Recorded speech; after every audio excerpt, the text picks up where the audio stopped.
हूँ काम, लेता हूँ रोकड़ा, करता हूँ काम, लेता हूँ रोकड़ा, क्योंकि मेरा नाम है।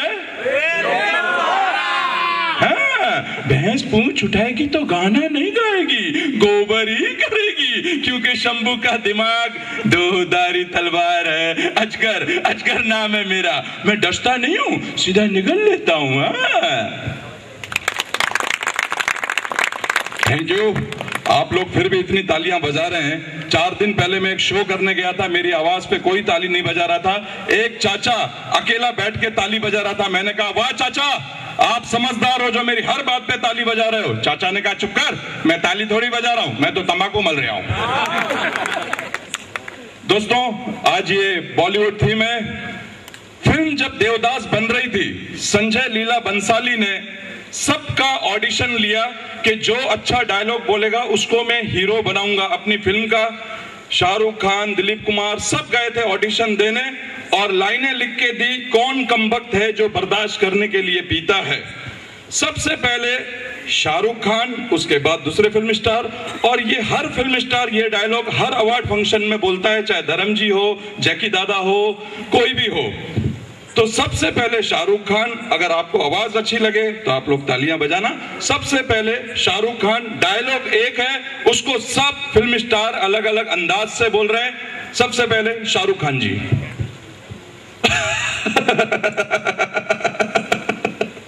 अरे कौन कमबख्त बर्दाश्त करने के लिए पीता है, हाँ?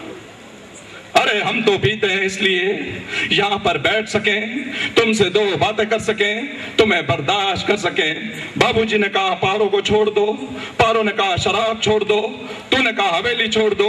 एक दिन आएगा वो कहेगा ये दुनिया छोड़ दो, मगर आप लोग से किसने कहा कि तालियां बजाना छोड़ दो, हाँ? अब बोला नेक्स्ट कौन है, नेक्स्ट? बोले परेश रावल। अरे बोले परेश रावल और हीरो का रोल? बोले ठीक है, आए हैं तो इनका भी ऑडिशन ले लो। परेश रावल जी ने इस डायलॉग को किस तरह पेश किया? परेश रावल जी।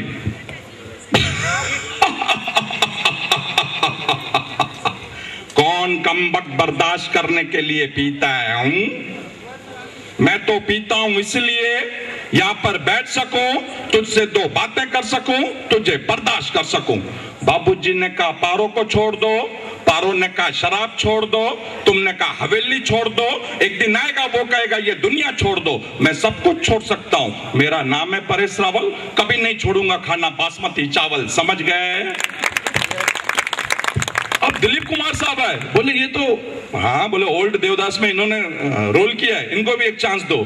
दिलीप कुमार साहब, कौन कमबख्त है जो बर्दाश्त करने के लिए पीता है? मैं तो पीता हूं कि बस यहाँ पर बैठ सकूं, तुमसे 2 बातें कर सकूं, तुम्हें बर्दाश्त कर सकूं। बाबूजी ने कहा पारो को छोड़ दो, पारो ने कहा शराब छोड़ दो, तुमने कहा हवेली छोड़ दो। एक दिन आएगा वो कहेगा ये दुनिया छोड़ दो। सब कुछ छोड़ सकते हैं हम, मगर उंगली करना कभी नहीं छोड़ सकते हैं, क्योंकि हम दिलीप कुमार हैं। जब तक सीन में उंगली नहीं करेंगे, सीन में मजा कैसे आएगा भाई? अब बोले कौन है नेक्स्ट? बोले शक्ति कपूर। अरे बोले इसका पहले ऑडिशन ले लो और इसको जल्दी भगाओ। शक्ति कपूर जी, आओ वड़ा पाव खाओ, कहां गया मेरा ताऊ? कौन कमबख्त बर्दाश्त करने के लिए पीता है? मैं तो पीता हूं इसलिए यहां पर बैठ सकूं, तुझसे 2 बातें कर सकूं, तुझे बर्दाश्त कर सकूं। बाबूजी ने कहा पारो को छोड़ दो, पारो ने कहा शराब छोड़ दो, तूने कहा ये हवेली छोड़ दो। एक दिन आएगा वो कहेगा ये दुनिया छोड़ दो। मैं सब कुछ छोड़ सकता हूं, लेकिन मेरी पोर की पहिया यानी कि ललिता को कभी नहीं छोड़ सकता हूं, क्योंकि आप सब जानते हैं मैं कितना बड़ा हरामी आदमी हूं। अब बोले कौन? बोले विनोद खन्ना जी बैठे हुए हैं। अरे बोले तो एमपी हैं, अमर अकबर एंथोनी, मेरा गांव मेरा देश, अमिताभ बच्चन के सपोर्टर रहे हैं हर फिल्म में। विनोद खन्ना जी, ये आवाज बहुत कम लोग निकालते हैं, आवाज अच्छी लगे तो तालियां बजाना। विनोद खन्ना के लिए मैंने बहुत बड़ी मेहनत की है, गुरदासपुर में ये एमपी रह चुके हैं। विनोद खन्ना जी होते तो इस डायलॉग को किस तरह पेश करते हैं? विनोद खन्ना जी,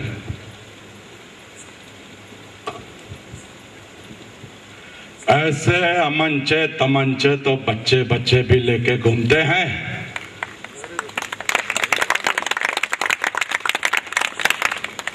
कौन कमबख्त है जो बर्दाश्त करने के लिए पीता है? मैं पीता हूं इसलिए यहां पर बैठ सकूं, तुझसे दो बातें कर सकूं, तुझे बर्दाश्त कर सकूं। बाबूजी ने कहा पारो को छोड़ दो, हाँ। पारो ने कहा ये शराब छोड़ दो, हाँ। तूने कहा ये हवेली छोड़ दो।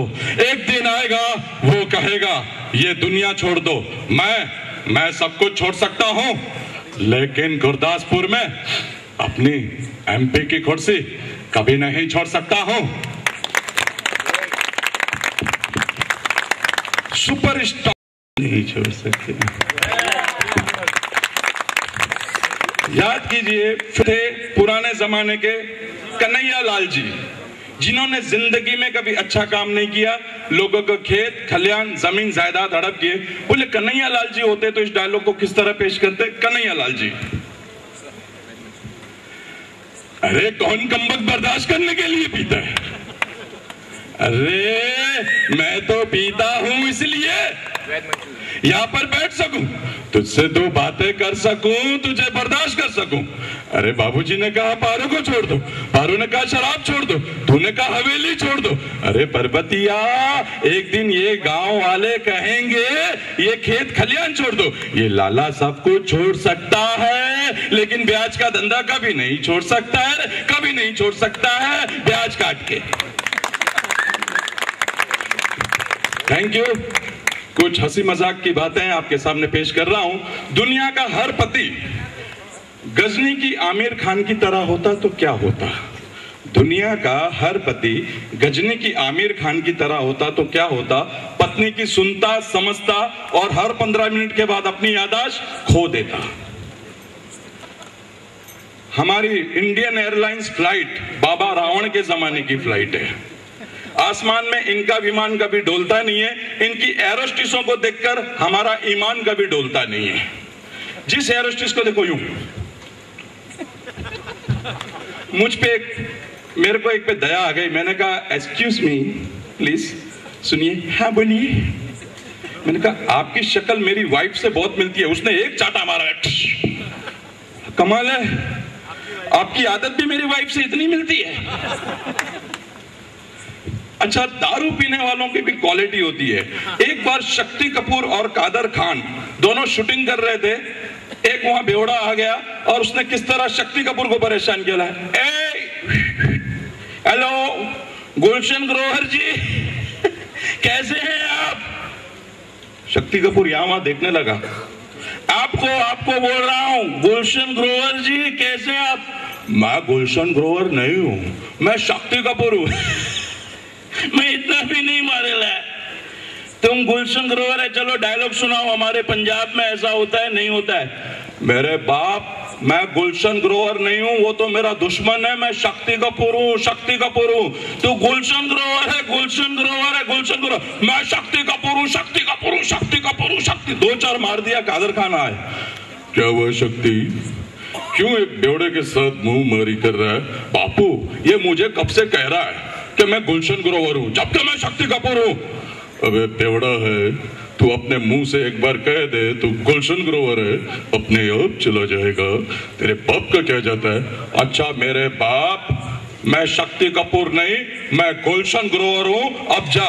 वो बेवड़ा बोला, हे इतना भी पिया नहीं है, शक्ल से तो पूरा शक्ति कपूर ही लगता है।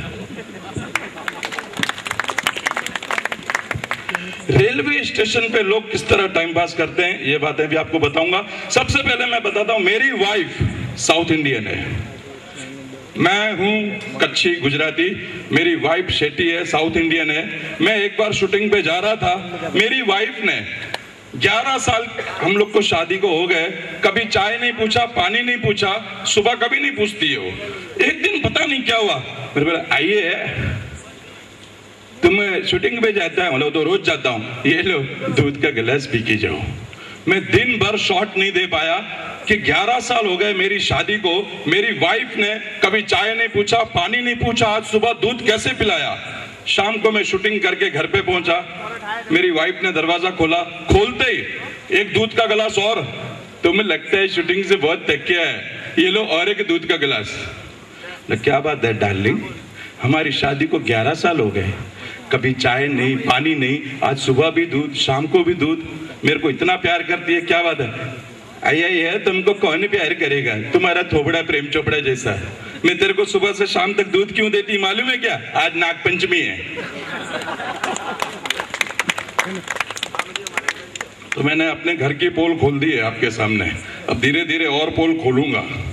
मेरे घर में मेहमान आए, कुछ मेहमान आए तो मेरी वाइफ मेरे बेटे को बोली, विनय इधर आओ, हमारे घर का फ्रिज खराब है, बाजू का आंटी से 2-4 ठंडा बॉटल लेके आओ। और सुनो, पता नहीं क्या बोला मेरा लड़का, गया आंटी आंटी, क्या है आंटी आंटी, मेरे घर में ना मेहमान आए, तो मम्मी ने कहा है हमारा फ्रिज खराब है, 2-4 बोतल दे दो ना पानी का। हाँ हाँ बेटे, इसमें कौन सी बड़ी बात है, ये ले 4-5 बोतल ले जा, और कम पड़े तो ले जाना। और क्या कहा है तेरी मम्मी ने बेटा, और कुछ कहा? हाँ, मम्मी ने कहा है अगर वो चुड़ैल आंटी ना देना तो किसी और आंटी से ले आना। अमिताभ बच्चन के पास हमारे हरजीत भाई प्रमोटर हैं, बड़े बड़े आर्टिस्टों को प्रमोट करते हैं। हरजीत भाई का बहुत नाम है। हरजीत भाई एक बार अमित जी को साइन करने गए एक इवेंट के लिए, तो अमित जी अपने बेडरूम में तैयार हो रहे थे, तो इनको जया बच्चन मिल गई। तो ये हरजीत जी ने क्या किया, जया बच्चन से एक सवाल किया, बोला जया जी आप इतनी सुशील गुड्डी स्टार, आप चाहे तो अपने जमाने में फिरोज खान, राजेश खन्ना, संजीव कुमार, किसी के साथ भी शादी कर सकती थी, आपने इतना लंबा पेड़ जैसा आदमी अमिताभ बच्चन ही क्यों चुना? जया बच्चन ने हरजीत को जवाब दिया, हरजीत जी आप मेरे प्रोमोटर हैं, आप आए हो मेरे पास पैसा लेके, एडवांस लेके, मैं आपको बताती हूँ, बचपन से मेरी ख्वाहिश थी मेरा पति ऐसा हो जिसके सामने मैं सर झुका के नहीं, सर उठा के बात करूं, इसलिए मैंने ये पति चुना। उतने में अमित जी आ गए, जया जी हरजीत के लिए चाय लेने चले गई, इन्होंने अमिताभ बच्चन को भी नहीं छोड़ा, बोला अमिताभ बच्चन जी एक सवाल करूं, आप सुपरस्टार है, मिलेनियम स्टार हैं, आप चाहे तो रेखा, राखी, जीना तमान, हेमा मालिनी किसी के साथ भी शादी कर सकते थे, फिर आपने ये गुड्डी नाटी छोटी औरत क्यों लाए? अमिताभ बच्चन ने इनको क्या जवाब दिया? बात ऐसी है हरजीत जी, हमारे बाबूजी कहा करते थे जिंदगी में मुसीबत जितनी छोटी होती है उतनी ही अच्छी होती है।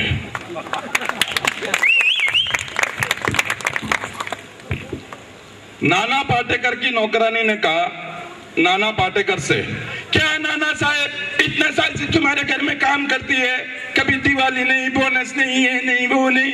मेरा मर्द बोला पेपर में इश्तिहार आया, पागल खाने में एक नौकरानी का जरूरत है, तो जाओ क्यों पड़ी हो, जाओ जाके पागल खाने में काम करो। चिल्लाता काय को है, तुम्हारे जैसा बड़ा आदमी फोन करेगा तभी हमको वहां नौकरी मिलेगा, थोड़ा सिफारिश कर दो ना फोन करके। अच्छा अच्छा, अरे सिफारिश में अभी कर दूं पागल खाने में फोन करके, मगर पागल खाने में तजुर्बे की जरूरत है, तुम्हारे पास क्या तजुर्बा है वहां नौकरी करने के लिए? हाँ, इतना काय को चिल्लाता है, पिछले 10 साल से तुम्हारे घर में काम करती है, ये तजुर्बा कम है क्या? ना थैंक यू वेरी मच, बहुत बहुत शुक्रिया जो आप लोग ने तालियों से आशीर्वाद दिया। आपके सामने फिर से एक बार आऊंगा अलग अंदाज में। ना थैंक यू वेरी मच।